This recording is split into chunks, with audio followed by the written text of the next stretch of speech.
안녕하세요. 감동사연 채널 왈칵입니다. 꾸준히 한국과 각별한 인연이 있는 외국인 분들의 이야기를 생생하게 전달하는 데 힘쓰도록 하겠습니다. 이제 오늘의 사연자분 모셔볼게요. 사연자분 안녕하세요. 안녕하세요. 러시아 모스크바에 살고 있는 갈리나라고 합니다. 전 어린 나이에 남편을 잃고 혼자서 허망하게 지냈습니다. 그러다가 한국에 오게 되었고 한국인 남자 덕분에 제 허망함을 달랠 수 있게 되었죠. 하지만 지금도 싱숭생숭하기는 마찬가지랍니다. 오늘 저는 이와 관련된 일화에 대해 여러분들에게 전달드리고자 합니다. 전 러시아 모스크바에서 평범한 가정에서 태어났습니다. 저는 외동이었으며 우리 집은 옆집과 정략 결혼처럼 맺어진 관계였어요. 우리 부모님과 옆집 아주머니 아저씨는 어린 시절부터 넷이서 소꿉 친구로 자라났대요.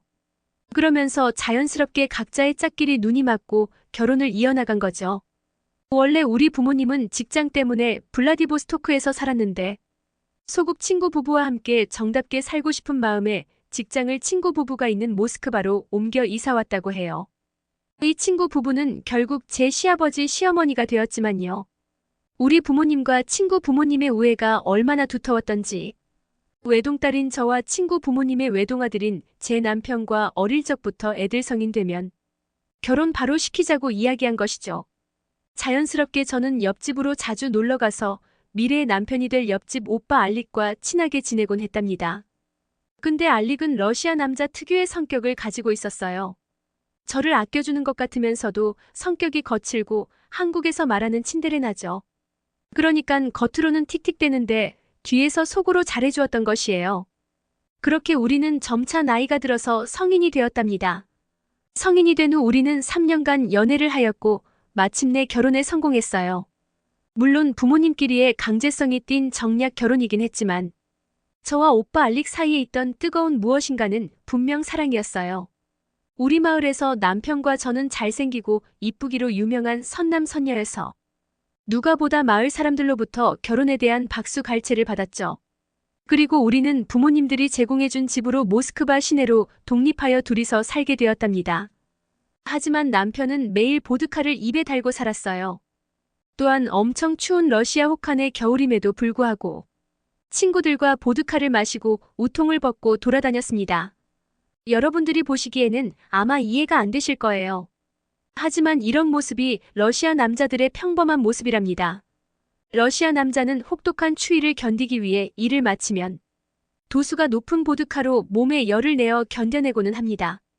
흡연은 러시아 남자의 반이할 정도로 흡연자가 많고요.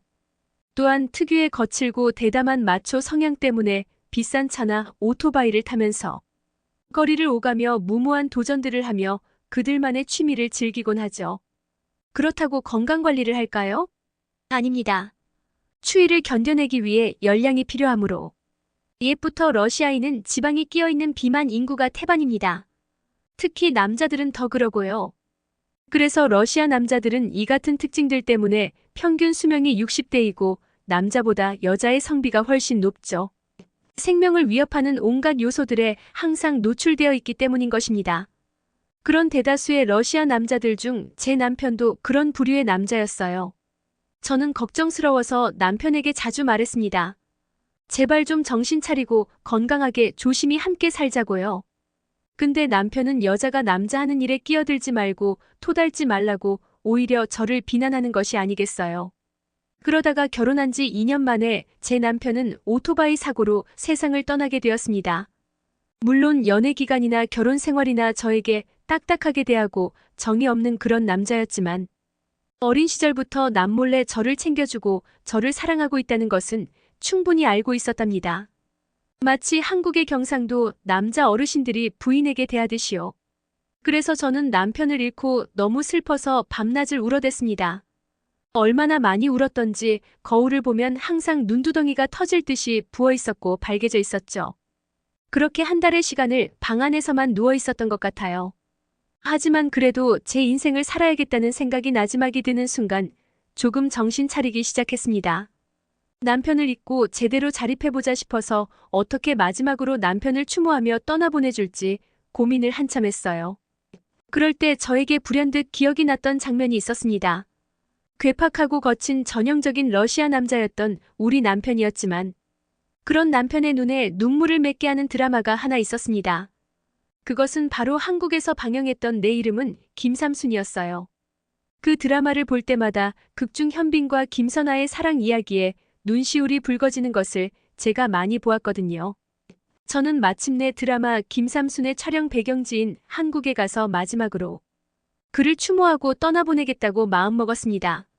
저도 촬영지인 서울의 남산에 개인적으로 가보고 싶기도 했고요. 아무튼 저는 남편이 남긴 아주 작은 재산으로 비행기표를 샀고 한국의 수도 서울로 추모 여행을 떠났습니다. 한국에 오니 러시아에 비해 날씨가 온난해서 참 좋더군요.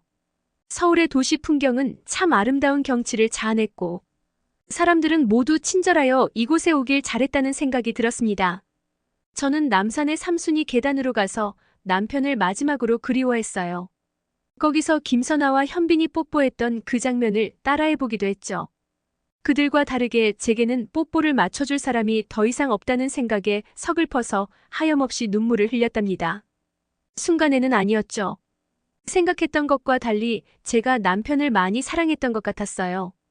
삼순이 계단을 갔다 온 그날 밤, 저는 슬픔에 취하여 술을 마시고 싶어서 숙소 근처 한국 전통 술집을 방문했습니다.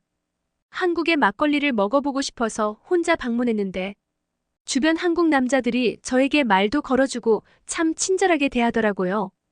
처음 겪는 남자들의 배려와 매너에 복합적인 감정이 들어 울컥해 눈물이 계속해서 흘러내렸어요. 남편도 조금만 나에게 이 남자들처럼 따뜻하게 대해주었으면 어땠을까 싶어서요. 그러다가 저는 러시아어를 잘하는 한국 남자와 우연히 합석을 하게 되었습니다. 우리 둘은 막걸리를 얼마나 많이 마신지 몰라요. 아직도 그때 먹었던 알밤 막걸리와 안주로 먹었던 파전의 맛은 잊혀지지가 않네요. 그렇게 술을 거하게 많이 마시니 남편이 술을 왜 그렇게 좋아했는지 한 조금은 이해가 되더군요. 알딸딸하니 모든 슬픔과 우울이 잊혀지고 마냥 행복하더군요. 합석한 한국 남자는 하늘나라로 간 남편과 다르게 너무나 친절하고 따뜻하게 저를 대했습니다. 그는 좋은 가정에서 태어나서 저렇게 예의 바르고 착실히 컸구나 싶었는데 그와 이야기를 더 나누어 보니 제 생각과 전혀 달랐어요. 본인이 4살 때 어머니는 술만 마시는 아버지와 불쌍한 자기를 버리고 도망가서 다른 가정을 차렸고 아버지는 제 남편과 비슷하게 술에 취해 오토바이 운전을 하다가 하늘나라로 떠났다고 그랬어요. 그래서 고모 집에서 성인이 될 때까지 자랐고 그 집에서 온갖 눈치와 수모를 받아왔다고 하더군요. 성인이 되어 독립했을 때 그의 마음에는 절망과 악밖에 남지 않았지만 어느 순간 한 번 사는 인생을 후회와 원망 속에서 살기는 싫다라고 깨닫고 여러 가지 한국 정부의 지원 혜택을 받으며 기술을 배우고 취직하여 몇 년 사이에 돈을 많이 벌었다고 해요. 그 돈으로 작은 사업을 시작했는데 운이 좋아 대박이 났다고 하더군요.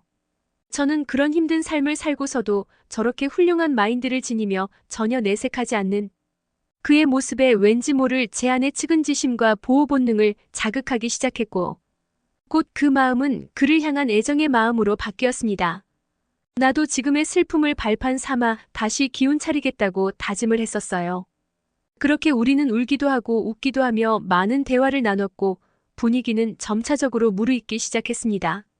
그러다가 술김에 우리는 입맞춤을 하게 됐어요.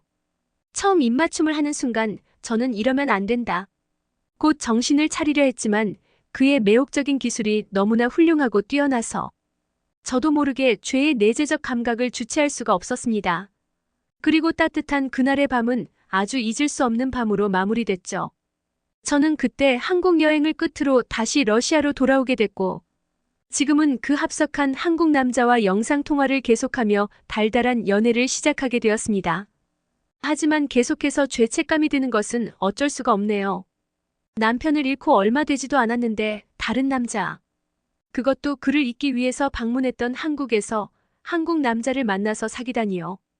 저 어떻게 해야 할까요? 계속 이렇게 달달하게 연애를 해도 될까요? 갈리나님의 귀한 사연 잘 들었습니다. 아마도 하늘나라에 있는 남편은 분명 갈리나님의 새로운 삶을 응원할 것이라 믿습니다. 한국에서 만났던 남자가 새로운 인연이라고 생각이 드신다면 천천히 다시 진지한 만남을 기대해봐도 좋겠네요. 지금까지 감동 사연 채널 왈칵이었습니다.